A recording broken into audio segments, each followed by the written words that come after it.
Study point میں آپ کا خیر مقدم ہے۔ آج کچھ تعریفات کو حل کرنے کی کوشش کریں گے، تو آئیے دیر کیے بنا شروع کرتے ہیں کلاس کو۔ دیکھیں گے سابقے اور لاحقے، پریفکسز اینڈ سافکسز کے بارے میں۔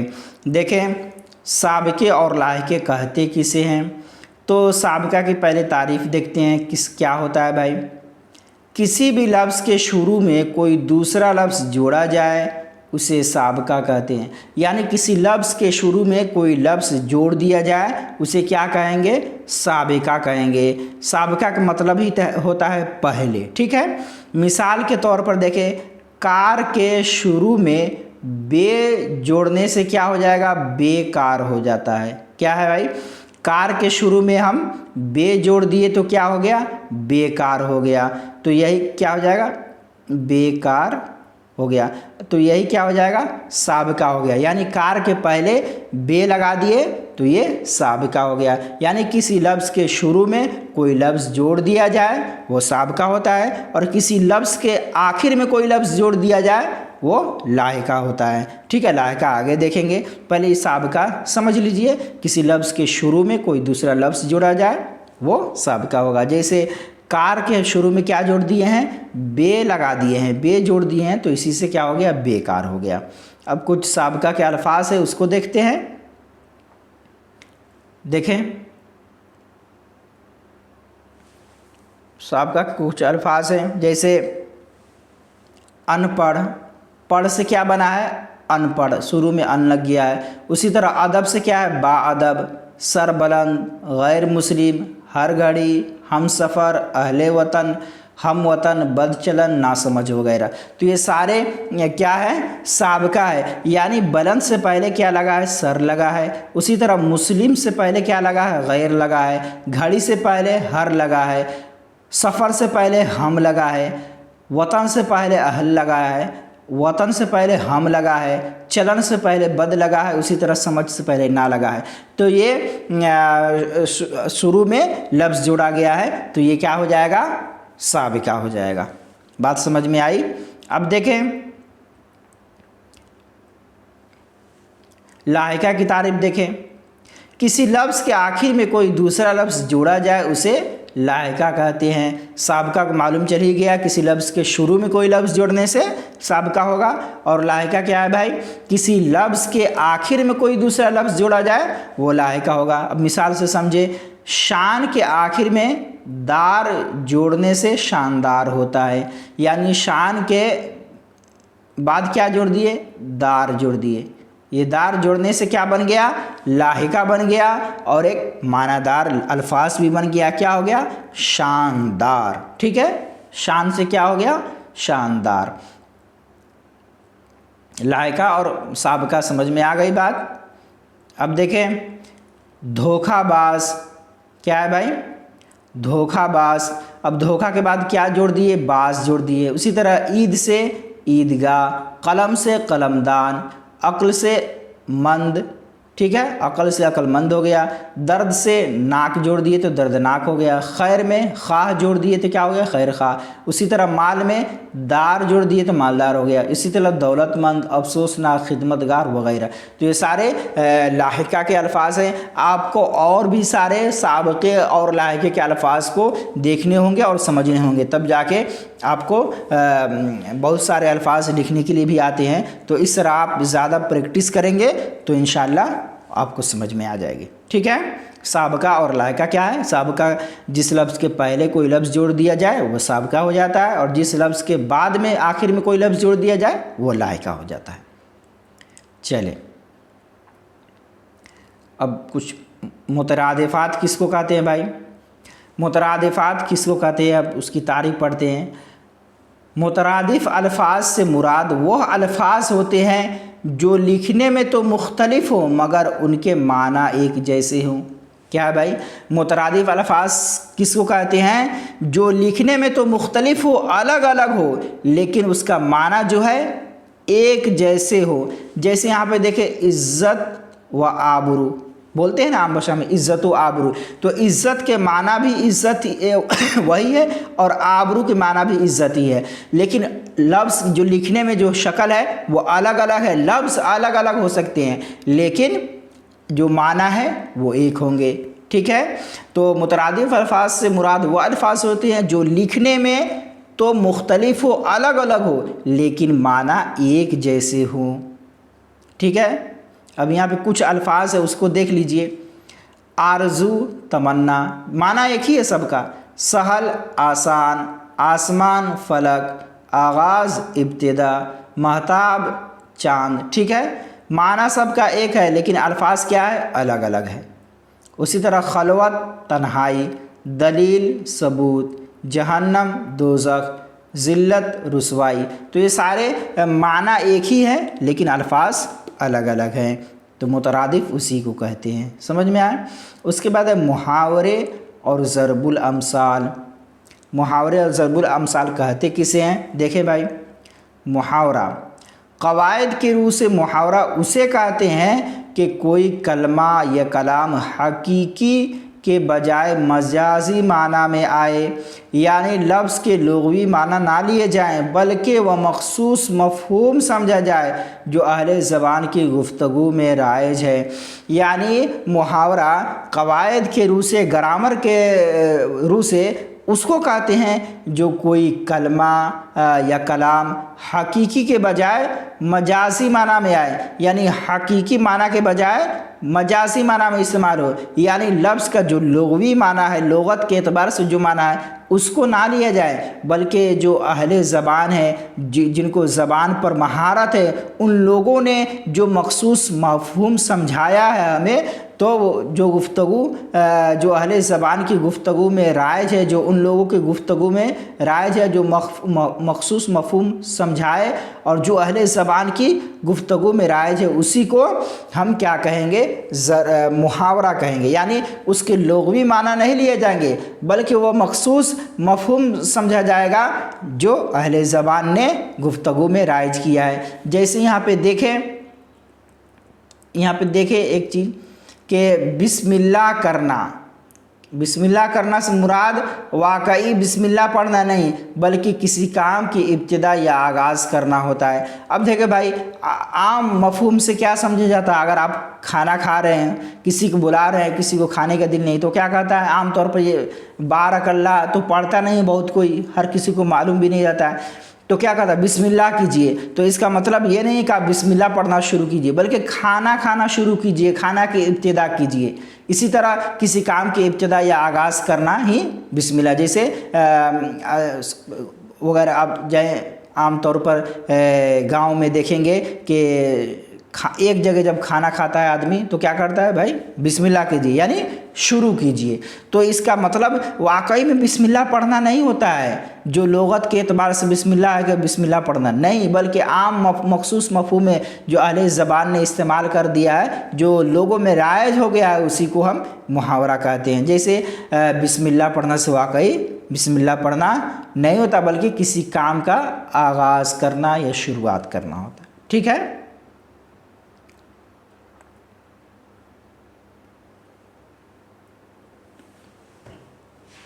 اب محاورہ اس کے کچھ معنی ہے، اس کو دیکھ لیں۔ آب ہونا، شرمندہ ہونا، آستین چڑھانا، لڑنے کو تیار ہونا، آگ بگولا ہونا، سخت غصے میں آنا، بال بچنا، بڑی مشکل سے بچ جانا۔ اس کے بعد ہے بال کی کھال اتارنا، بہت چھان بین کرنا، ٹھیک ہے۔ اس کے بعد کیا ہے؟ سانپ سونگھ جانا، یعنی خاموشی چھا جانا۔ اس کے بعد کیا بھائی؟ ضرب الامثال۔